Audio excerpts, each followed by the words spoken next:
Monday, February 22nd edition of the Carolina Weather Video. Meteorologist Matthew East here with you. Had some very warm temperatures over the weekend, but some big weather changes are underway across the region now. Let me show you a look at the Greensboro tower camera this morning. First of all, if you look carefully toward downtown Greensboro, you can see a thin veil of some fog out there. That is evident from that tower camera shot. The temperature in Greensboro at the airport is 50 as I got the video with a dew point of 50. When you have that temperature and dew point at the same value, that makes the relative humidity 100%. Look at these numbers from yesterday, though. 71 in Greensboro and Raleigh, 70 in Fayetteville. How about 75 down in Wilmington? Very, very warm February day. It was 70 in Burlington, 71 in Lexington, 65 in Reidsville.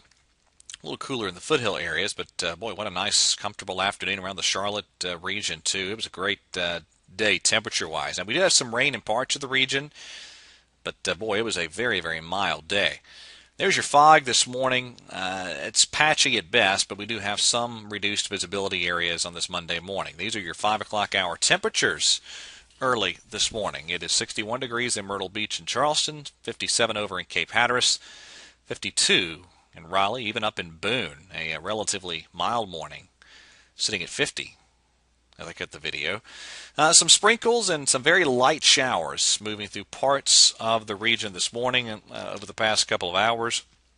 Some of that activity occurring back into the mountain zones as well. Now, the activity is more extensive as you get down into Alabama and Mississippi. In fact, some pockets of pretty heavy rain in parts of Mississippi, Arkansas, northern Louisiana, and eastern Texas.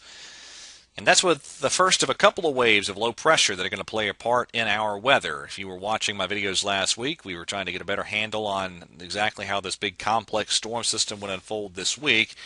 And that idea I kind of threw out there of two separate waves of low pressure, that is correct. The first wave moves through as we go through tonight especially into tomorrow morning. A wedge scenario in place associated with that one. And then we get a really potent low pressure that swings to the west of the mountains and brings some thunderstorm chances for Wednesday. But let's talk about today. Rain at times, and then watch how widespread this rain gets tonight. That is a healthy overnight wave of rain that rolls through. Here's what it looks like on the high-resolution modeling. And notice an increase in that coverage of rain as we get deeper into the afternoon and toward the evening hours. So, just for instance, there's your Greensboro forecast. Rain possible today and then becoming likely tonight. The rain even likely this afternoon as you head into southern North Carolina and much of South Carolina. Now that rain will depart tomorrow morning, and we're going to be left here with one of these just kind of cool, damp wedge air masses in place tomorrow. Temperatures will not move a great deal as we go through tomorrow. Now rain totals between now and around lunchtime tomorrow pretty significant across the region. A lot of that rain focused tonight as that low pressure scoots through. Now, tomorrow, we're in that wedge with pretty cool temperatures across the foothills and the Piedmont, but you notice down to the south toward Georgia, Alabama, and points south and west from there, a much warmer air mass. Pretty good severe weather threat tomorrow. That is an enhanced risk of severe storms covering a good chunk of Louisiana, southern Mississippi, and Alabama, and into the Florida Panhandle region. Now that system continues to wrap up. There we are around just before daybreak Wednesday. That is a nasty line of thunderstorms here in parts of the Tennessee Valley and the Deep South. Now we start off Wednesday with this wedge still in place here across most of the Carolinas. But the trick here will be figuring out how much that wedge erodes. I think it's going to erode a pretty good bit, enough so that a lot of us get into that more unstable type of air. I'll show you more details on that in just a second. This is what we're going with for your highs Wednesday, entirely dependent on the erosion of that wedge and exactly how that wedge unravels across the region. That'll determine the severe weather threat in the Carolinas. Now, there's your current day 3 severe weather outlook. That's a slight risk, roughly I-85 and points south and east from there. And it's just going to depend on the wedge. This is one of those deals where as that system swings in, all modes of severe weather could be a possibility, and right along the wedge boundary, wherever that makes it, that's where you could have a little enhanced risk of some spin-up tornadoes too. So that'll be something we need to closely monitor on Wednesday. Now there's the additional rain that then falls with the Wednesday portion of that storm system, so a lot of us could pick up even another inch of rain as that phase of the system moves through, and your footprint of snow with that system from Arkansas into the Ohio Valley and Great Lakes region. All right, so let me show you some of the more detailed modeling here. We'll start off aloft. There's your European 500 millibar chart, and there's that closed upper air low Wednesday morning situated over Memphis. The result at the surface is this. There's your initial wave of rain tonight with that northeasterly wind in place, and then we get out to daybreak Wednesday, surface low stacked underneath that upper level low I showed you.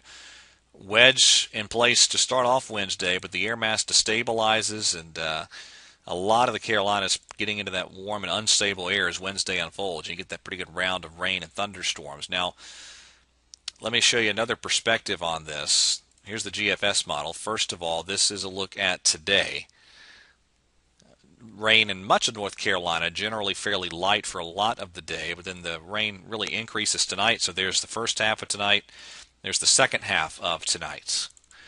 Now, tomorrow afternoon, just kind of a cloudy, drizzly, cool weather scenario as we wait this next big low pressure over Louisiana to approach. There it goes up toward Nashville as you get through Wednesday morning. The wedge trying to erode. There we are Wednesday just after lunch. And continuing on from there as that unstable air tries to move in. Now, this is what it looks like on the broad perspective of early Wednesday afternoon. This is CAPE, Convective Available Potential Energy. It is a measure of instability across the region. I'll zoom in a little bit more closely to the Carolinas. This was the 0Z run of the GFS. I just saw the 6Z run is very similar with these CAPE values Wednesday.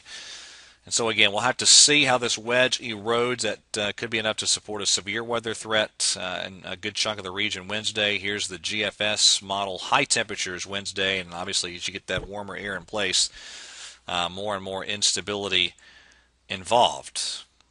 Now before I wrap up the video, a couple of longer range thoughts. Let's go back to those Canadian ensembles that again I think have had a great winter. Now this is the ensemble mean, and this is the deviation from average at 850 millibars, or basically 5,000 feet. Now this is late this week, and that's your chilly air mass for late week. It will be a pretty chilly go of it as we get into Thursday through at least Saturday's portion of the weekend behind the system. Now it'll be a dry setup Thursday, Friday, Saturday, Sunday, but probably a lot of us in the 40s for highs. On Friday and Saturday, some morning lows in the 20s, and then temperatures moderate nicely for us by Sunday and Monday. By Sunday, some of us probably back into the 60s for highs.